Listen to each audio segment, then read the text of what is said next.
So there we go. All right. So, of course, now I'm recording again. And what we really want to start to do is just shape this some more, some sculpting, right? I'm not going to quite get to the stencil stamp stuff yet today. I want to focus more on some of the details we could still do with regular stock brushes with no images on them. But one of the things I'm definitely going to show tomorrow is how to actually use images to sculpt, right? But for now, we'll stick with some kind of the default tools, right? Really, a lot of these blue ones up here. You know, we've got regular draw, we've got draw sharp, we've got crease, right? In fact, that's one of the things that I was showing off the other day. You'll also notice that my quad body is the object selected, right? So you can always just for object mode, select it. That means it's the selected one. If you go to blue wrench, you'll see multi-resolution has been applied. And I subdivided it a couple times, right? So there's a couple subdivision levels on it. So there we go. And we see we're at a couple 100,000 polys, right? And of course, we're in the sculpting workspace. But remember, 5, right? 4 is object mode, but 5 is sculpt mode, right? And that'll put you in sculpt, show you all your sculpting tools, and you'll see, once again, the symmetry becomes available up here, right? So here you'll notice there's no mirror modifier, right? The mirror modifier will not work with multi-resolution. If you actually try to apply it, you'll see that half of the model disappears, right?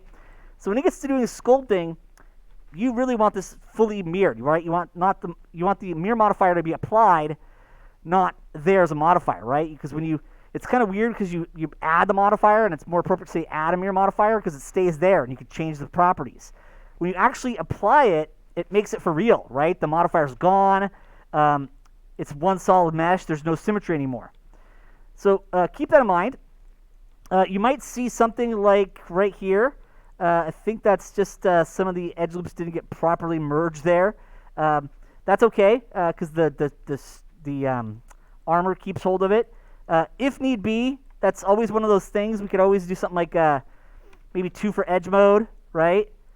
And I could always just double left click on this edge loop, right? Because see, there's an edge loop there. So these didn't quite get merged. So remember, you can always still go to 1, 2, or 3. So that's actually cool. We'll kind of show how we can fix it a little bit. So remember, 4, of course, shows you your multi-resolution modifier, but we can go to 2 for edges. Double click on one of those edges, and it selects the edge loop because you'll see there's actually a hole there. And remember, if you hit 1, that'll take that edge loop and convert it to vertices. So remember, whatever your selection you make, if you go to one of the other selection types, it'll generally convert those.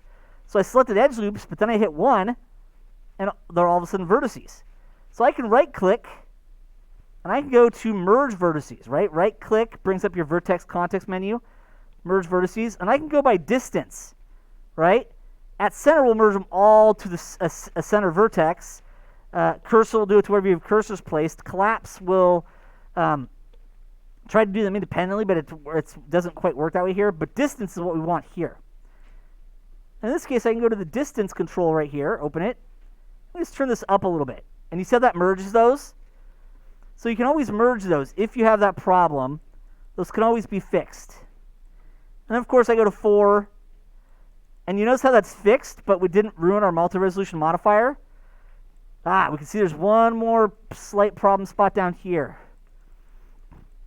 These were the areas I was retopologizing, so those actually, that's probably why they weren't quite straight. So I can go back down to here, 2 for edges, double left click to select that edge loop, 1 for vertices, right click, merge vertices by distance, and it'll use the same distance I already had. Remember, you can open it up and turn that up if you want. And now you'll see that we've effectively fixed those areas up. So those could still be fixed even though your modifier's on, right? So if you find that and you're like, oh no, man, I've got some vertices that weren't merged there, right? Like a few edges weren't exactly on the 0, 0, 0 of the x-axis. You can always still go back to edge mode or vertex mode, select those, right? I did an edge loop mode, and then hit 1 for vertex mode and it converted. And then I just right-click merge vertices by distance. So that's usually an easy fix. You'll notice those were both areas I was doing retopologizing. So basically the edges there for the retopoling section just weren't quite lined up with the 0 of the x-axis. And so by merging those, that kind of fixed it up. Actually, it looks like there's a little more right there too. So go to 2 for edge mode, double left click. But you'll notice it's usually, you'll see it as kind of like a little weird pinching. You kind of see like a little seam right there. And it's a little harder to see on the projector, but you can kind of see that seam right there. So that's the little indicator. 2 for edge mode, double left click, 1 for vertex, right click, merge vertices by distance. In this case, it's using the original distance. But there we go. And now we can see that that's kind of all merged together and in good shape. If we need to, we can always go do a quick double check for UVs. Just to make sure it didn't do anything weird to the UVs, but in this case it looks like it's fine. UVs all look good. Good. So remember, you can still kind of go back and forth between all these views. A kind of nice little bit of fixing there, right? Just to kind of show that off. All right. But yeah, so there we go. I'm going to close up model mirrors. I don't need that. But just kind of remind you guys of some of those features. Now in this case, I want to do some more creasing, right? So I select that crease button. Now, of course, you can have your strength by pressure, that little guy right there on. I've got the X on so that my symmetry shows up, right? Because we can't use mirror for this. So we have to use this symmetry function. And this symmetry only really works for shaping, right? So if you're using your tweak tool, move, rotate, or scale on edges, vertices, or faces to change shape, this will work, right? Even if you don't see the selection, because usually you won't see the selection on both sides, but you will see it still does it on both sides. Same for sculpting. So you really want to think of this symmetry as shaping symmetry, right? It makes it so that you can symmetrically shape. But anything that's not just shaping, like you're actually adding geometry, like loop cuts or bridges or extrusions, that's not really going to work for it, right? In a pinch, I'll add kind of edge loops right in the middle on both sides, and then the symmetry shaping will work. So you can kind of get away with loop cuts, but you just put them right in the center. You just like do the stock Alt-C loop cut and just click right in the middle, right? And it just snaps right to the middle. If you do that, you just do it on both sides, and since they're in the same place, symmetry will work, right? So you can kind of cheat it a little bit with loop cut, because that snap to the middle, that's kind of the default, right? If you don't left click drag, it just snaps it right to the middle of the edge. And you can do that on both sides and then shape. So you can kind of fudge it with a loop cut. Technically, even extrusions would do it if you just extrude, not move it anywhere, right? So if you just extrude, not move, extrude, not move, or just inset and not move it anywhere, right? Then you can move it later on. So technically, you can kind of get away with it, but it's a little bit more work. So generally, for me, I'm like, make sure your base mesh is basically done, right? All right. So just kind of remind you guys about some of that stuff and those symmetry features you need turned on. So I want crease. That way I can come back in here, do more creasing, right? Now, this will work if you have a Wacom pen, right? Strength pressure. So that's actually a really cool feature, but you know, we're not using Wacom pens in here right now because you're all on your own devices, right? Well, okay, some of you guys are, right? When I'm at home, always, you know, not always, but often have this on because it's quite useful. But that will adjust to the pressure that you're using with your Wacom pens, right? On a Wacom tablet or whatever kind of tablet you have. That can be turned off though. So it's really cool because you can turn it off or on. So if you don't want it to adjust to the pressure that you're using with your pen, you can do that stuff. In this case, I'm using a mouse, so I can leave it on, but it's not going to really affect anything. Remember, strength is right here, so that's your amount. Radius or size is right there. Remember, right and left brackets can adjust the size, but also S can adjust size as well, right? So if you hit S and then left mouse drag, that'll adjust size also. So that is a function there, but right and left bracket will also do it. And then, of course, we just left mouse click drag. And crease is really cool, particularly if we make it smaller, because it does this kind of little crease, right? If you actually go to the brush menu, you see the pinch sliders up, right? There's actually a slider for this tool called pinch. So you can control how much it pinches in, right? There's actually a tool called pinch, which can do that after the fact later on. And those can allow you to kind of pull areas in if you want to. But you'll notice we can use this to kind of start to give us kind of a bit of kind of tissue here, right? So this could be a great way to kind of add wrinkles, fatty tissues if we want. I'm trying to remember where it's at. There's actually a gravity feature in here too. trying to remember where it's at. I think we have to use a different brush. Yeah. Anyways, we can just kind of crease these forms in here, right? So Crease Brush, quite cool at doing some neat little wrinkling, right? And depending on how much geometry you have, right? I realize you guys don't always have the most powerful devices right now because of all the distance learning we've been doing, but so kind of do your best with the polygon count you can. That won't, make your computer explode. But you see how I can kind of get some nice little kind of wrinkling in there? Now remember, Shift will still use smooth, right? So I can go in here and I can kind of soften some of those areas up a little bit if I want to. And you see how it kind of makes them fade a little bit more? Now remember, smooth is its own brush. And if you go to the wrench and screwdriver over here, remember you could turn off the icon that looks like two brushes, kind of two different brushes. One's kind of pointing up, the other one's pointing down. It's kind of like a thick brush and a thin brush. That's unified strength. If you have that off, you can have different strengths for different brushes. So remember, the first orange brush is our smooth. I usually have that down pretty low, but default it's a little high, so it kind of smooths really quickly. And I like to kind of be able to smooth. So I tend to like my tools lower strength, so I can kind of build it up a little bit more. But you'll see that your crease tool is going to be great for doing some kind of neat little sculpting, forming stuff right here, right? So crease is going to be a great way to kind of go in and add a little bit of wrinkling.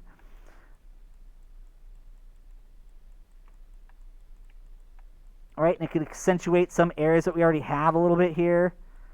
Like you see how we can start to kind of bring out our rib cage a little bit more. So once again, you can see how this is a really cool brush. It's actually one of my favorite brushes, the Crease Brush. It's quite cool. And of course, we can hold down Shift to smooth a little bit so we can soften some areas.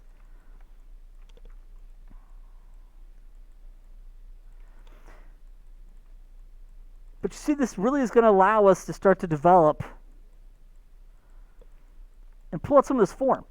So just the Crease Brush alone is going to allow you to do some neat stuff. Right? We can go in here and we can use it to enhance the kneecaps a little bit, right? Shift for smooth a little bit. So remember, Shift is always available.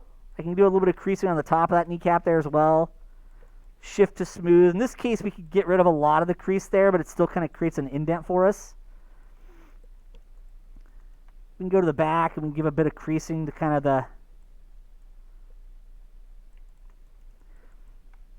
So this Crease Brush is a great way to kind of add kind of some of that wrinkling and muscle definition that you might want, right?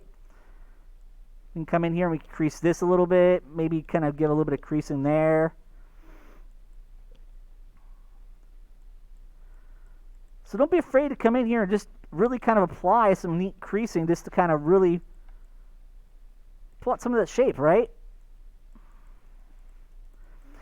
So the Crease Brush by itself is quite cool, quite impressive. Mind you, I'm kind of using a mouse right now, so it probably could be a little bit cleaner, but we can easily start to apply these creases more and more the way we want them to be applied. Right? We can kind of use it right in here to sharpen this corner a little bit as well. So you see the Crease Brush can be quite useful at helping us to define, well, creases, right? And that's often how you can develop folds, some definition for muscles, right? We can even kind of bring in a little bit of our kneecap there, right? Shift for smooth, right? That's always important to be going back and smoothing to soften areas up. But the Crease Brush right here, definitely going to be one of your better friends for the kind of modeling we want to kind of do on this guy to get some of the forms out here. All right. And then, of course, it can be quite useful for developing kind of the tendon areas for between your toes, right? And remember, one of the cool things you could do is wherever you've last sculpted, F, right? F is in sculpt mode. F, believe it or not, is focus, kind of like Mudbox would do, where it'll set your actual zoom your camera in based on the brush size, right? But also the actual rotation point. So see, I can kind of go in here and develop a little bit of tendon form there, kind of. I've definitely found this one a useful one to kind of give me some fold and muscle definition.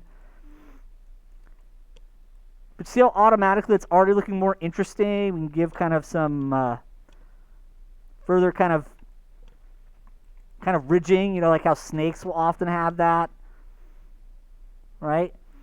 So you can easily kind of add these nice little developments just with the crease brush. And you see how much more interesting this is starting to look, right? We can see that we now have some muscle tone, some kind of wrinkle folds, right? I could even develop a little bit of muscle tone right there, and kind of right there if we want to as well, right? So you'll find that the crease brush will be one of your friends for doing lots of cool stuff in terms of forming shape. But you will throw some smooths in, right? You see I'm going in shift for smooth. And remember, smooth works from any tool. Anytime you hold down shift, it's automatically going to use the smooth tool and whatever settings you have for the smooth tool. And this is universally true, right? This is true of Mudbox, ZBrush, right? So most packages you ever go to, you're going to have either Control or Alt inverse, right? And ZBrush Alt inverses because it doesn't use Alt navigation as much. But Alt or Control are pretty interchangeable. But most other software usually will allow you to have my navigation, and so Control is usually the inverse for a brush. But Shift is pretty much always smooth.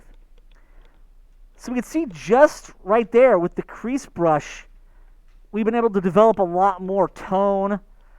This is the kind of stuff that you want to start to add, right? And we don't have to go super photoreal for this. I'm not expecting you guys to add, like, have a 20 million polygon model. I know a lot of your computers will probably spontaneously combust if you do that. Some of you guys are like, no, mine's good, but, you know, some of you guys are, you know, using school devices. So, you know, you try to do as much as you can. At a minimum, getting this kind of stuff in at a couple 100,000 with the crease is going to be absolutely acceptable, right? Obviously, we're going to try to get some finer details in here, and I'll subdivide a little higher. I still want to do a little more here today, but like I said, I'm going to wait to do stenciling and stamp stuff with you guys tomorrow. And we'll need a little more geometry for that. But you can see just with one brush, the crease brush, we can do a lot of cool kind of forming there. Now, if you wanted something that's harder than a crease and is more like a carve, that's what the second brush up here is, Draw Sharp. Draw Sharp, right? Now I want my size smaller, so I'll make that smaller. And you see, much like the crease, it's set to negative, so it automatically already pushes in. So remember, Control actually isn't subtraction, it's inversed, right? Control just inverts whatever you have. So if we hold down Control on, say, the crease brush or the Draw Sharp, it goes plus, right? It'll actually pull out using the same settings. So some brushes are set automatically to be negative, where they push in, and some by default are set positive to pull out, right? And Control really just inverts that, right? Just inverts that. So what's cool about the Draw Sharp is that it's a sharper crease, right? So you see how it's still pushing in, but it's harder. So this one, if you're looking for something that's more pronounced than your crease, for like carving into bone or horns, you'll find that the Draw Sharp is actually quite cool for that.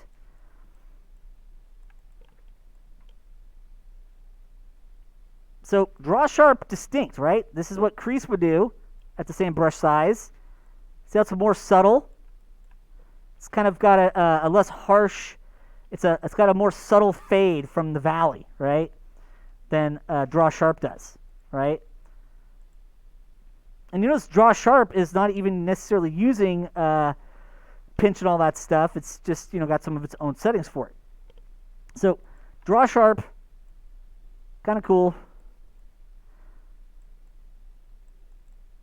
I like it. It's great for kind of doing this kind of stuff. And you know, we're kind of getting the large shapes out. Remember F? See how it zoomed out a little bit because my brush size is pretty small, but you notice how the camera rotates around the horn now. So much like F will do frame selection and normal modeling, you just have to have an edge loop or a face or face is selected, and then it'll kind of zoom in and set your camera rotation around that selection. In sculpt mode, F does something similar, but it's based off of your brush and kind of where the last sculpt was at, right? So I find that super useful when I'm sculpting and I just want to focus on a section of the model that I'm working on. We see how this draw sharp can be a great way to kind of do these little cracks and crevices here. And of course, I can hold down Shift to smooth, right? Because you might want to soften some areas. So remember, Shift can allow you to smooth it a little bit. But you see how now we've got kind of a cool looking horn effect, right? So just with the tools it gives you without even having to add an image, right? There's a lot you could do, right? There's a lot you could do just with crease and draw sharp. You have some other ones here if you want to play with clay and clay strips, right? Clay strips kind of has this effect, kind of builds up a little bit and it's kind of a little square. Then you can smooth it out, but you see how it kind of does give you like a slightly distinct kind of effect.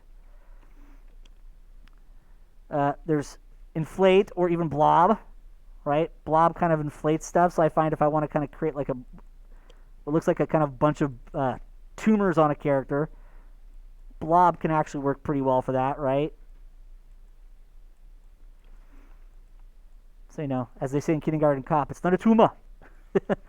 So blob can kind of be neat for doing that kind of stuff, right? Actually, let's go with that. Let's do a little bit of blob, because that's the idea. Before I get to kind of showing you guys a little bit more about how to use images with this stuff, I want to make sure you guys know that just some of these default brushes can be quite neat at doing stuff as well, right?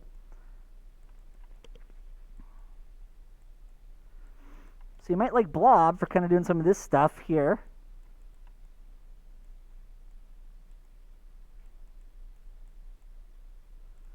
And of course, we can hold down Shift to soften some areas a little bit if we want to, right? So it's often good to kind of, particularly around the edges of an area where it's going to start to blend into the non-blobbed area. That's often good. A good idea to hold down Shift to smooth. Those are what we call transitions, right? Where you're taking one type of surface and it's going into another surface, and there's differences, right? And so usually you want that transition to be subtle and smooth, and so you soften it. And that's really what Shift for smooth is about, is it allows you to kind of soften.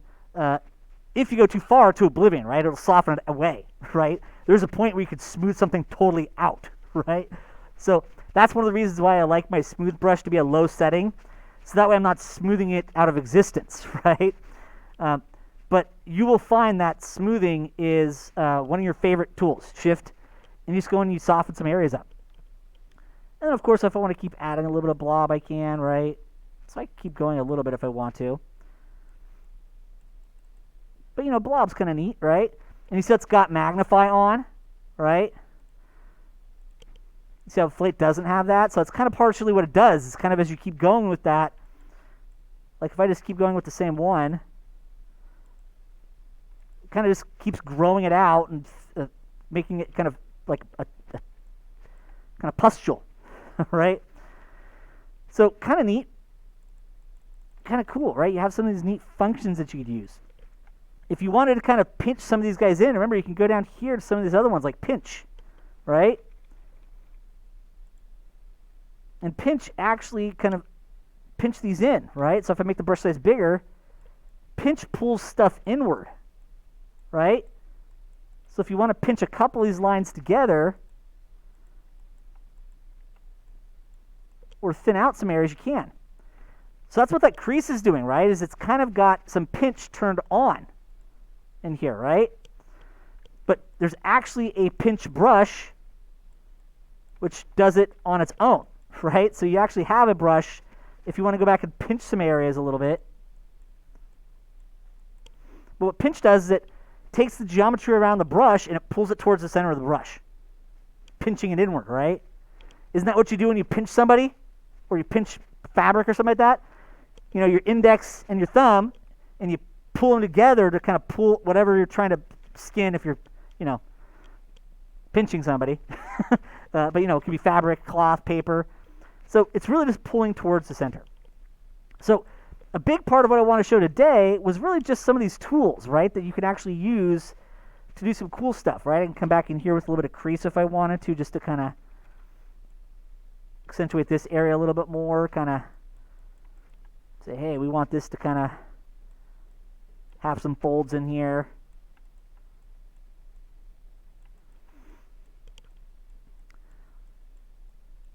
And remember, one of the things you can even do is go to stroke, and if you turn stabilize stroke on, you see how it kind of drags this line behind it that kind of makes the stroke smoother. It kind of like self-corrects a little bit and can allow you to do a smoother effect, right? So stabilize stroke is there. You can actually use all of your normal stroke methods. So if I want to use line, I could use line to do crease, right? So if I turn this up a lot with that line strength, we could do this. And we'll see this a bit more in our gear and armor where line will probably be more appropriate, right? So of course you don't have to use these things, but remember, you can even go for these normal brushes, you can change your stroke, right? A space is usually the default, and stabilized stroke just kind of, it's allowing you to do the normal thing, but it kind of drags that little red line behind it that kind of gets some of the wobble out of it, right? That's why it's called stabilized stroke, so that it basically just makes the stroke a bit smoother. It's a bit easier to have it look clean. I actually myself use it even though I've got a pretty steady hand. Mind you, right now I'm using my right hand for my mouse because I'm totally comfortable with that, but I'm a left-hander. So when I use my Wacom, it's in my left hand, right? And my left hand for drawing is quite steady. But even then, stabilized stroke is still really cool and very useful. So remember, there's some cool stroke methods, and we'll see some more of these, like drag dot and anchored and line, particularly tomorrow when I do a little more with some other stuff with you guys. But just keep in mind that there's just a handful of default brushes right here that in themselves are quite useful and can allow you to do some cool stuff without having to go too nuts into using images yet, right? And you can even modify and play with some of those strokes also. So when we come in tomorrow, what we'll do is I'll show you a little bit with stencils and stamps on this guy to kind of finish up his body, and then we'll do some stuff on the gear. Because we're not going to try to go super, super nuts sculpting this. I realize our computers, or your guys' computers, might not be able to push as far as we could. Particularly with a couple weeks left in the year. But yeah, so we'll get a little bit of how to do stencils and stamps, work with masks and strokes more on our next class. All right, so I think that'll be a great place to stop that.